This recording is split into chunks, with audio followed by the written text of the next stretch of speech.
Welcome to a new episode of the Creative Industry Insight podcast. I'm your host, Bobby. Today, we welcome editor Nick Fenton, who joins us to talk about their work on The Order. Nick will talk us through the editing and creative choices made for the crime-based film. Please be warned that there are heavy spoilers in this episode. Now let's jump into the conversation with Nick.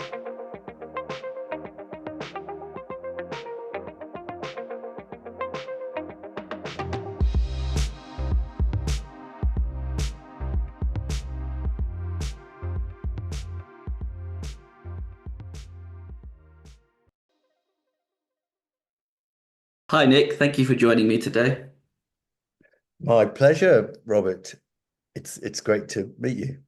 It's good to meet you too, and I'm really excited to sit down and talk to you about The Order, which came out at the tail end of last year. I have to admit, it's one of those films that, when you were like, I wish more people had seen it, just so that like, because I'm going to be banging on about it to people about constantly to, if they ever have opportunity to see it because it's that good. That's great to hear. It hasn't come out in Australia where I am just yet. I'm hoping it'll get a cinema release, but I'm kind of feeling like it may just go straight to the streaming platform over here. But I was over the moon that it was getting a release in the UK, which is obviously where I hark from. Oh, yeah, and it's when you work on something, you always want people to see it on like the biggest screen possible, especially like a film like this where it's so beautiful as well. Like I feel like I know people's TVs are incredible now, but this is a film that should be that should be seen on the biggest screen possible. Because there are moments where it does look, it is beautiful. It does sound incredible, and then also like the cherry on top, the editing. That's great because I haven't seen it in a big room with an audience. I would love to because I'd love to be able to kind of feel the tension that we were trying to create. Anecdotally, I've heard that occasionally there are gasps and when you see it with a crowd, which is really heartening to hear. Adam Markapur, who shot it, and his colorist Tom they spent a lot of time getting the correct look and feel and grain, which, at times, I think when we were seeing kind of tests of what they were doing, it felt so different from the kind of dailies. We were, Justin and I were a bit kind of surprised, but trusting what they were trying to do together, I think really paid off. And it has a really kind of authentic period feel, which I think helps take you back to that time, which I think is important for the story.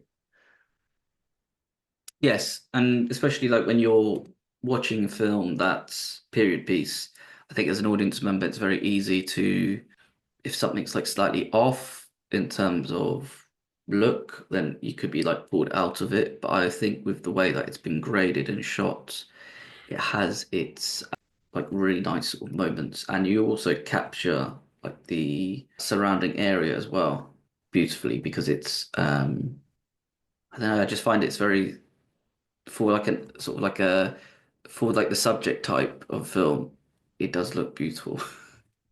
Um, Yeah, I think it's important to feel the kind of size of, I mean, this might sound ridiculous, but America is a big place, and people can get lost there, and people can hide there, and groups can exist and flourish there, under the radar. And I think that can be quite a kind of scary prospect when you're dealing with this kind of sort of extremism and ideology.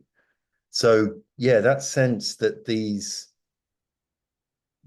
kind of community or gang, can can train, can flourish, can share ideas, can operate is part of that landscape, I think, which I think is what Justin and Adam managed to get across. And those, I haven't been to the Rockies. It was shot in Canada, up in Calgary, where many things have seem to be shot at the moment, which is just on the edge of the Rocky Mountains. And when I first saw some of the, shots of the mountain ranges coming in, that and there's a chase heist, set in that landscape. I was absolutely, stunned and kind of blown away by the scale of those mountains and how they dwarf you, So I'm glad that comes across because it's an important part of the story of the order and the group, in history. I think you made a really good point as well about how big America is. I know when people say that, I understand what you mean by when it's very easy for people to say, what's it called? It's a bit silly that you're saying that America's so big, but it's because it's so many different sort of types of lifestyles in one country, and the way that people operate is probably slightly different as well. And that's a really interesting point about the film. And also when you got Jude Law's character coming in, he's dealt with various different groups in the FBI that for him it's just like another group but in a different area. It's like the same thing but same principle but just a um, different landscape. Yeah, and I think yeah, that character, he thought, this is the Jude Law character, Terry. I think is that who you're referring to? Um, Yes, yes. yeah, yeah. So yeah, he thought he was coming to, there for the quiet life. He was trying to sort of get himself together, really. But little did he know, that wasn't the case. He's actually, as you're probably aware, he's character in the film is a kind of combination of different stories and influences. He's not actually a faithful kind of individual, but yeah. So I mean, that was part of the work in the cutting room. Actually, was because that aspect of the story was a kind of composite character. We due to the work that the writer Zach had done, everything else felt really, really real. And the backstory also felt real. And the kind of motivations felt real because he'd done his research and they all felt authentic. It was Terry that we needed to kind of somehow flesh out and kind of bring to life a bit more because that was quite a lot of our work was making him feel as authentic. Nothing to do, I might add, to do with Jude's performance, but just pulling in a bit of history and backstory for him. And especially like when it's a film where you only have 2 hours of runtime compared to like a TV show, um, you kind of have that feeling of you need to make the film as tight as possible to make sure that you get everything that you need. Which again is like this film does feel very like for 2 hours, it doesn't feel like 2 hours because the film flows by, but then also it feels like I'm there for quite a bit of time because you're so sucked into that world. And what I'm curious to know about as well is like the the way certain scenes are cut. So I think why I'd love to start is the bank heists because usually I feel like when you have bank heists, they're quite choppy, quite quick that they're moving in and out. But here it feels like sometimes the shot would linger for maybe a second or two longer to create a little bit more tension of what's going on because it is that sort of that well, not us but the robbers know that they only have a certain amount of time and they need to sort of push on, but at the same time, it's like the tension of what's going to happen, what's happening here, kind of builds up as an audience member. Was that a decision early on not to make the bank heists so choppy? And then how did you go about creating that tension within the scene? I think it was definitely, the ambition and intention was to make them as real as possible. So, they were shot in kind of long takes, where probably a bit more than, I mean, I'd never cut action before. So this was I kind of was quite excited about that aspect of this story. But the intention to make them as real as possible meant that you used those normal dramatic choices around performance and tried to get the most authentic, believable point of view from each of the actors. Be it a victim of the heist and feeling their fear, or even with the gang, feeling their nerves, feeling their sense of amateurism about it, a bit clumsy. So not trying to make it too slick. I think they got better at it as the subtly as the film went along, and discovered what their role was. But I think initially, I think it was really important to have that sense of dread about what they were about to do, making them more human, but also a kind of amateur, clumsy approach to it, that made them feel like they were kind of doing it for the first time, and that potentially something could go wrong at any particular point. I think that was something that came definitely through how Justin and choreographed them, but also I really kind of looked for it in the performances as well. It's quite interesting that you hadn't cut action before. Was that thing when you sort of when you had that come up, I guess in the sort of pre-production process and reading of the script, did you find it quite daunting, or did you just think, let's try something different and have a bit of fun with this rather than be worried about cutting action? I no, I was definitely quite excited about it. I've done little tiny bits, but not so many in one piece, in one film. But I think given the references that were kind of being thrown around for this film, sort of 70s films like Heat and French Connection, and there's a reality and a kind of roughness to those films that I really really like, and it sort of felt in keeping with some of my sort of background, I suppose, in social realism, or whatever it is that I cut my teeth on. But but it all comes back to performance. I think it's exciting to be able to do something new, actually. Really, really exciting. You kind of, that's what you wish for. I mean, but cutting the sequences was really just the beginning, because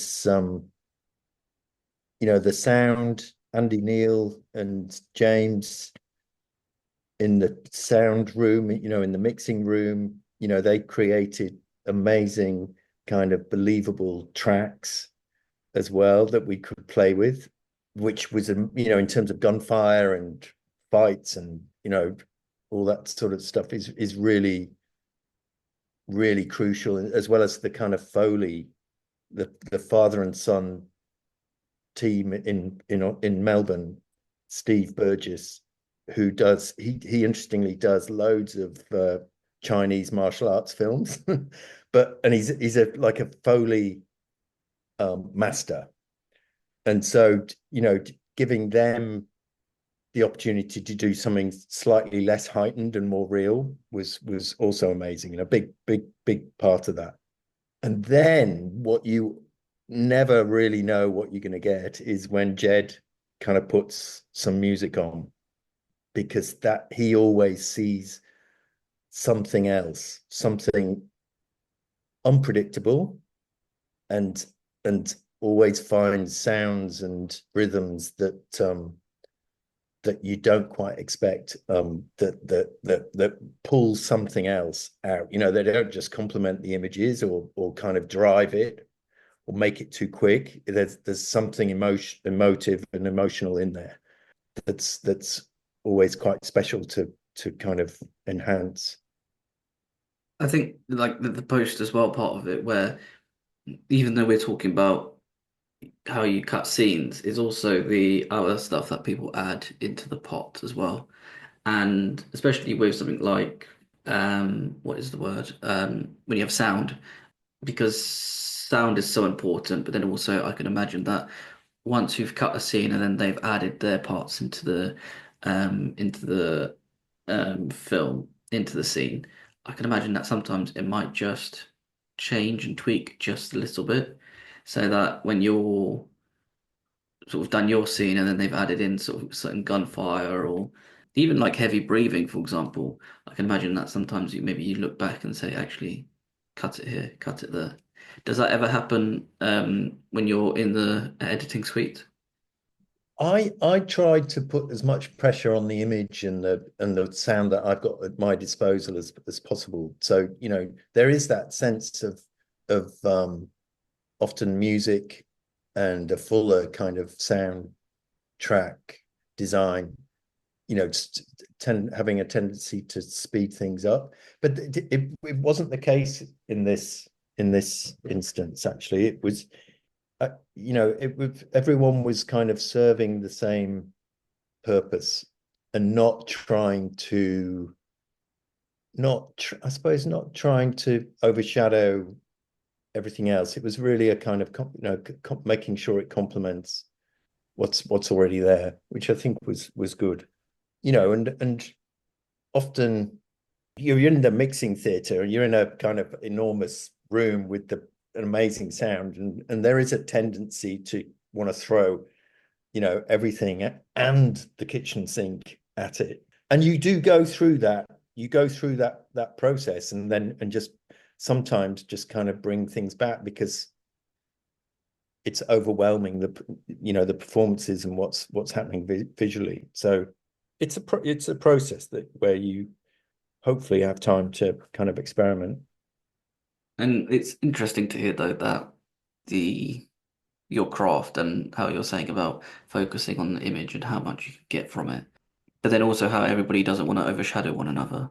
I know film is a big collaboration process, but it's also very important that it's not like a me situation. It's a us. How are we going to do this?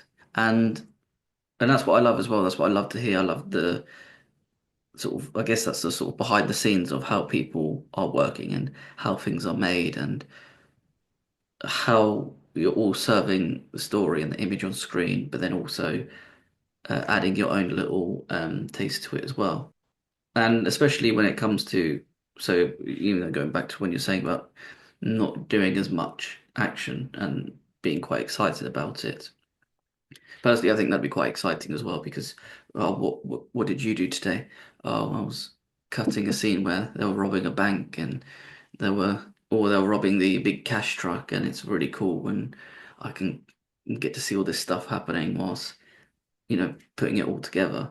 I think with like those sort of challenges and also new experiences, they probably make it even more like exciting and better. And then also, you know that you can also better yourself because you're trying something different now. Yeah, I mean that's absolutely the case. I mean there is that when you're able to kind of sit back and watch it finished. I think that, but during the process, you have a tendency just to see the problems which hope I won't go into because that would take away the kind of joy of it. But there are certainly with action and cars and car chases and all that sort of thing, there are an awful lot of things you just can't control, and you're cutting around, and it might be different where the sun is, and all these kind of different things traveling. You've got 100 yards of road to to use, and you've somehow got to make it feel different whenever you kind of cut. So yeah, forgetting all that stuff, it's very important to kind of keep reminding yourself of what that vision is that we're all attempting to get across. That's a very interesting point, actually, because there is you brought up about where the sun is, and I guess it's like another thing with the elements. When you have different takes that have happened during different times of the day, how do you go about collating all of those together and making sure that if you have one bit cutting from the other, that the sun's not somewhere else, or it doesn't look slightly darker or something, or the clouds might have been out during that take? Yeah. So I mean that was the case. So that I want to say Securicore van, but it's got a different Group 4 vehicle, but that won't mean anything in America. But the the bank truck, that they rob, Brinks, I think it's called in over there. Yeah, if that was shot over 3 or 4 days, and the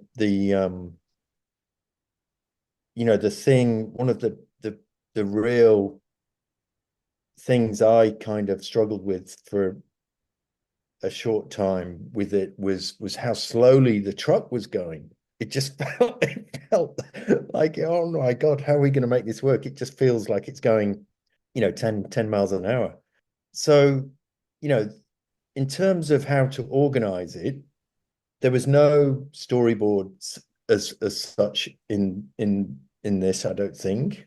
There probably was in terms of working out what the stunt action and all that sort of thing, but in terms of the sequence of events, it was sort of up for grabs. But it there was a sense to how it should happen consecutively. So you just kind of organize it in that order, and try to audition, all the parts, for each particular moment.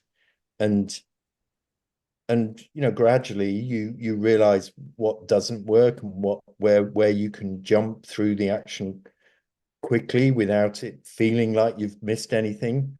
And so it just becomes almost, certainly with gunfire, when people are shooting at each other, it was very much like cutting a dialogue scene, where people are kind of saying a line and then receiving it. So I kind of tried to just treat it as straightforwardly and practically as I could. But in terms of organizing, it can be daunting, because there's obviously you're getting a lot more material for that sort of scene, than you would a traditional kind of dialogue scene. I guess as well, knowing that it's shot over 4 days, that's probably another thing where you're kind of working on each day. You're probably thinking, oh, actually, this could be the end of the scene. This could be the beginning, and sort of waiting for all of that to come in, and work out what goes where. I'm not And surprised that. often, Oh, yeah, yep, often things don't necessarily work as planned, and so they might go back and reshoot something, so that they've kind of learned from the mistakes of the previous day. that's another thing as well where whenever someone says like reshoots, you probably think, oh, this is going to be quite bad, but realistically, it's just picking up certain little bits and bobs that you might have missed. Or as you said, if you're putting it all together and you don't have it, then you'll need a little bit more sort of not help, but just to sort of patch things together.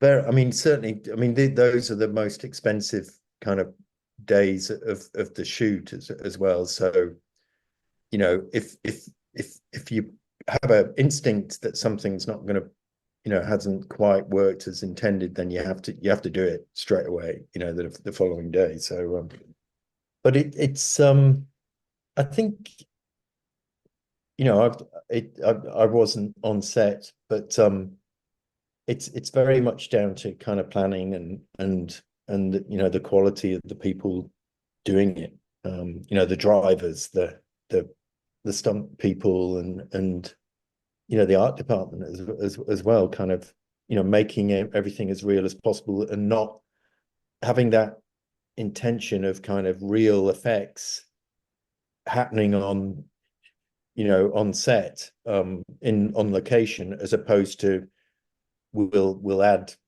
you know, the gunfire or the, you know, the action later, or do VFX. You know, it was all, that was one, you know, very kind of strong intention, was to make it all as real as possible. And as well, knowing that the when you're saying about the most expensive days, I can imagine they're probably the most stressful as well because it's kind of like we've decided to do it this way. We're going to need to sort of push on and hopefully we can get it all organized and sorted. Yeah, absolutely. um, Um, what I'm curious to find out about as well is there's a lot of there's under the story there is like a human element to it. You kind of get to see people, people different people's ideologies and how maybe for the lack of a better term, if you're following one ideology or one sort of belief, you might be, take drawn away from the path, and brought into doing sort of nefarious things. But when it came to certain family moments in the film, how do you go about cutting those and letting the actor's performance shine in them? so I think it was really important to have the opposing voice, not not necessarily directly kind of contradicting the ideology that was being nurtured, but to question it. And I think so, you know, I think the mother, well, the adopted mother, the character's name I've forgotten. It was a long time ago. Debbie, was it? Hold on, let me just You find know it real quick. how you know, so when Bob comes home Yeah, so after his the wife bank is, heist. yeah, his wife is Debbie, and then his mistress is, or lover is Zilla or Zyla. That's correct. Yeah, yeah, yeah. So so you know, we it was quite subtle, that realization, I think, of you know, moving between the two households. And it wasn't ever, no one was judging it, were they? And so I think you just, I think it was important to just let it unfold. Now, Debbie was absolutely in love with Bob, but I think she just, you said there was a loneliness about her. And so it was, I think it was important to just be quite quiet about those details. Make sure that they were there, make sure that there was a certain amount of questioning, a a sense of this relationship isn't quite right, or a kind of an instinct from her that everything wasn't quite right. or that there were secrets. So rather than these things kind of being overstated in dialogue, what tends to happen is that, you know, they may well be in the script. There may be more that kind of points to these things, but I think what Justin and I tried to do was to just kind of quieten down that exposition and really allow what the actors are doing to tell that story on its on you know, on the narrative's behalf. So, you know, that's just a process of kind of questioning, do we need that line, do we need this, you know, do we need that look, and trusting that you don't have to you don't have to answer every single question at every given point, certainly in, you know, in this sort of film, where it's very character led, I think. As like in audience as well, you kind of because you get thrusted into that world a little bit, and I don't think you meet Zella first and then Debbie, and then you're kind of just like, oh my gosh, what's going on? And then once everything unravels a bit more, then it kind of makes sense more, if that makes you know, in terms of like Exactly. how somebody is living their life. Exactly. But in a, and also in a strange way, you know, Debbie still remains loyal, right till the end, really, regardless of her awareness of what's going on. So it's, you know, you're playing with kind of quite complex emotions of loyalty and love and betrayal, you know, not wanting to destroy, you know, someone you've really cared for. Yes, and I guess as audience members, you have that sort of feeling of like, oh, this is a bit dicey about why somebody's doing something like this. And then it kind of makes sense a little bit. I'd probably use maybe say make sense in like air quotes because it's not, as a normal person, sometimes you might not understand why, what's it called, why people would put themselves in that kind of situation. Absolutely, you know, that's what love is, I suppose, isn't it? And it's when I'm looking at a scene, or you know, what each of the characters are doing, you know, I really try to scrutinize and feel what the progression of each of those parts is, emotionally, what each of them might be thinking, and try, you know, really trying to kind of be aware of each individual character's stance at a particular point and how that's evolving as well, you know, how it's changing, because it needs, you know, for a scene to have a life and an evolution, you know, those positions of each of those characters needs to evolve as well and change. Otherwise, it would just be kind of flat and just about information. And I think as well, I guess this is like another point of how maybe hypocritical like the ideology and what they're following is, because in their mind they might be thinking about nuclear family and how important it is, but then realistically there's someone who has a wife and then also a lover just so that they can have a son, which then Mm. you look at, so Jamie's No. family, where it's in the eyes of, Bob's crew, he'd be some sort of traitor because his wife is a person of color, but he Yeah. has the normal nuclear family, a loving family where it's just, lack of a better term, normal, and he's not trying to chase for something. Yeah. I mean, those were all things that came through just in really kind of trying to scrutinize what the story is about and without it being too heavy-handed. So that was purely, and it's an amazing thing, and it shows the kind of power of casting, you know, and the same with Jonah Smollett's. I hope I pronounced her name right. So because that was originally a bloke, and so yeah, just trying to be kind of colorblind with Unreal, with the casting, I think can change the whole overview of what the film is about, and just kind of bring themes, you know, up to the surface, which was fascinating actually, because so that those choices would have come through, probably quite late in, through pre-production and casting. Isn't it crazy to think as well? Personally, I can't see anyone else play that role. Now you're mentioning that it was originally a man.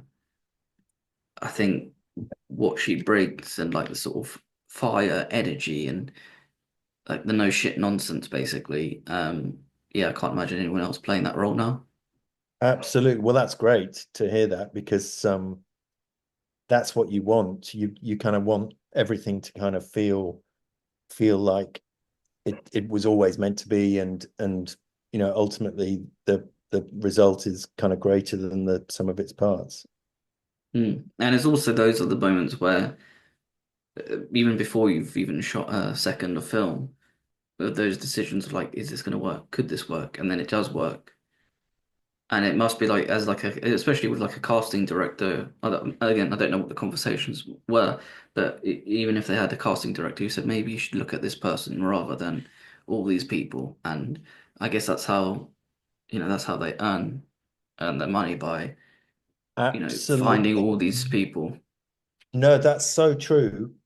It is those little, it's those suggestions, those propositions that come can come from everyone, can come from the grip, or the gaffer, or the assistant editor, or that's it's having all that input as things are kind of turning, and the cogs are turning, and the script is becoming something else than just kind of words. It's becoming a kind of entity, which I think is what makes it all so exciting. And having people who are prepared to listen and take on those ideas, I think is crucial as well.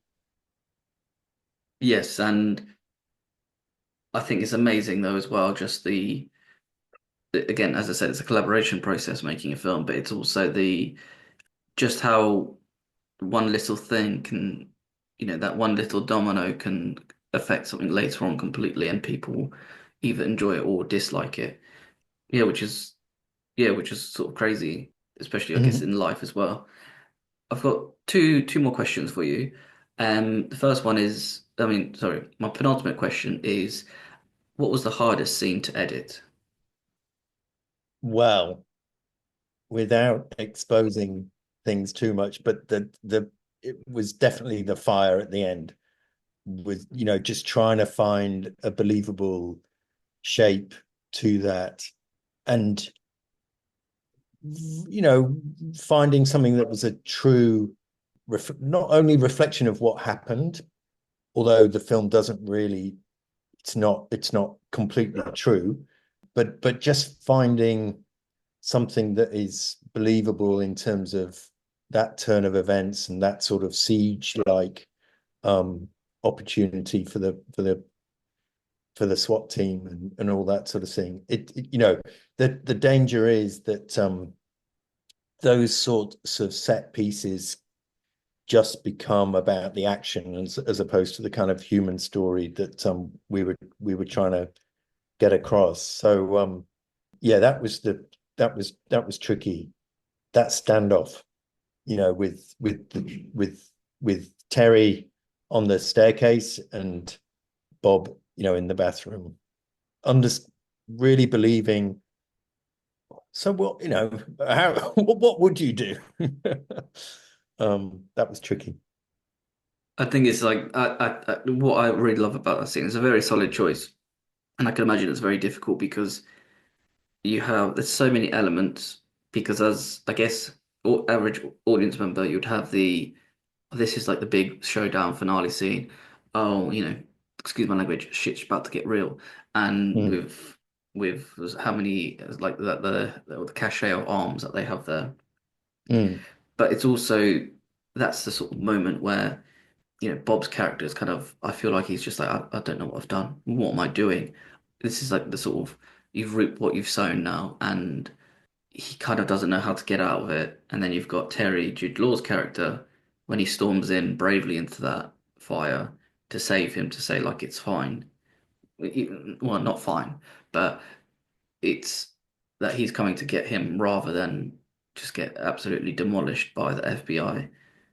mm, Is such an interesting scene and set piece and the way that it's shot as well. And then also when the ammunition explodes as well, it's like that's like an additional sort of something added to the melting pot because I always think like when I was watching that scene, I was thinking what's going to happen to all those bullets when it gets a bit too hot. mm. Yeah, yeah. I think in without kind of taking anything away from the film, I think in reality, I think a sniper took him out, which also seems particularly brutal. But I mean, the thing that I always remind myself of is that these are real people, and so even Bob has got a family still, and regardless of how horrific the things they did, it's always you're always trying to kind of do something that is conscious of the kind of the effects it might have on others. That's what I try to think of that and be reminded of that. Yes, and I I suppose know. there's a responsibility to the craft, you know. Yes, and I guess it's also in a way where you forget that they are real people. It's not until as in you are aware of it, but I guess as entertainment purposes, depending on how people watch films, you do sort of forget that it is based on real people and sort of real events. And I'm glad that you mentioned that you do need a sense of that you do have a responsibility, how they're not necessarily portrayed because you're already with the sort of, I guess, the way that you cut the film so that they're not necessarily made to look bad, even though they could have been quite bad people. Mm, mm. Um, Yes. Well, that but helps you understand the people that loved them at the time, at the time as well. mm. And that's also quite an interesting point, though, just the way that you have to be respectful, even if the person is a dirtbag, that you that this was somebody's son or it could be their dad as well.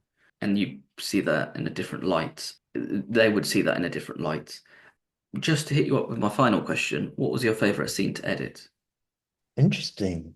I think that whole section of arriving at the motel where Bob's hiding out, David Lane's kind of oh no, it's what's his name? Oh, I've forgotten the character's name again. Anyway, the guy who's just been locked up and Oh, Tony Torres. Tony. Yeah. So I think there was something about, their arrival, the boys, taking him to Bob, that that that drama of Tony realizing he's going to get it, his fear, Bob's kind of cold-hearted, almost crying, emotional, sense of losing a friend, losing someone he trusted, self kind of realization that he fucked up, and how that kind of turns on a sixpence into kind of all hell breaking loose around the motel car park, and then Jamie's shooting, Jamie getting shot. I think, in the space of kind of 10 minutes, you're going through a kind of roller coaster plethora of emotions and action and tragedy. That was good. That was fun. Fun. Fun's the wrong word, sorry. But I it know, was. I know what you mean. I think there's just so much in the scene as well, and yeah, because there's the action element, there's the human element, there's so much going on, and it's kind of ramping up that they're getting their comeuppance in a way, but then also it's like decisions made, not for waiting for backup. So then ends up getting Jamie killed. But yeah, it all just ramps up, and then now you know that they're on the run, but because Bob's going to be on the run, it's like how desperate are they going to get now? How is this going to escalate even further? Mm, But yeah. yeah, it's a solid choice as well. Thank you. And What's your favorite scene?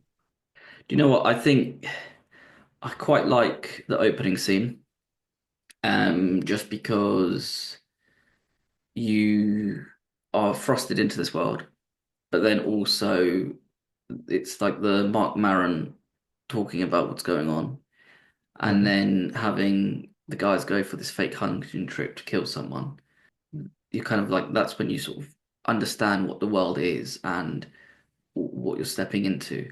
And then I think another scene that I quite liked is when Bob meets up with what's it The called? Is the Aryan minister? Nation guy. Yeah, Yeah. but they're in the sort of field, and it's quite tense, and you've got the sniper out there as well, and that's when you kind of know that Bob's quite smart in terms of just how he's playing things and how, yeah, just how are they gonna do this? What's going on? How do you try to drum up support, but then not annoy people, but then also do you care at this point? Probably not. Mm, yeah. I mean, Um, it's interesting hearing you kind of, talk through the film and talk about all these different kind of episodes. And it just what was going through my head whilst you were talking is completely unrelated, but very related, is Elon Musk doing his Seek Heil symbol sign yesterday at the rally, the Trump rally before the inauguration. I don't know if you've seen it, but there is yes. absolutely no mistaking that he is doing some sort of Nazi salute. It's absolutely frightening. And it's also the fact that like this film is set so long ago. I say so long ago. Mm, But it's just like how themes are still around today in 2025 and how things are portrayed as well, which was quite yeah, scary. yeah, it's very scary. On that note, Nick, thank you so much for your time today. My pleasure, Robert. Nice to meet you. Nice to meet you too. The Order, I think, is still in cinemas in certain places, but I wouldn't be surprised if it ends up going to Amazon for streaming in the near future. Thank you again, Nick. Thanks very much for having me. Thank you. You take care and bye bye. See you. Good luck.